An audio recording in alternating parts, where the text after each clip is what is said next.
ഇതാണ് ചെമ്പ് പനങ്ങാവ് ദേവീക്ഷേത്രം. ചെമ്പ് പനങ്ങാവ് ദേവീക്ഷേത്രം എന്ന് പറഞ്ഞിട്ടുണ്ടെങ്കിൽ കൊടിമരമില്ലാത്ത ക്ഷേത്രമാണിത്.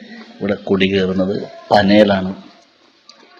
ഇപ്പം നമ്മൾ നല്ല മഴയുള്ള സമയത്തെടുത്താണ്. നെൽപ്പാടങ്ങൾ ചുറ്റപ്പെട്ടാണ് പനങ്ങാവ് ദേവീക്ഷേത്രം ഇരിക്കുന്നത്.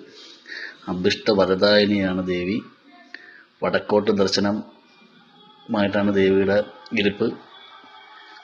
പനയാണ് ഇവിടുത്തെ കൊടിമരം എന്ന് പറയുന്നത്. അത് ഉത്സവ നാളിൽ പന ചെത്തി ഒതുക്കി ാണ് ഇവിടുത്തെ ഉത്സവം കൊടികേറുന്നത്. ഉത്സവം കൊടികേറി കഴിഞ്ഞിട്ടുണ്ടെങ്കിൽ പനങ്ങാവിൽ ഒരുപാട് കലാരൂപങ്ങളൊക്കെ ഉണ്ടാകുന്നതാണ്.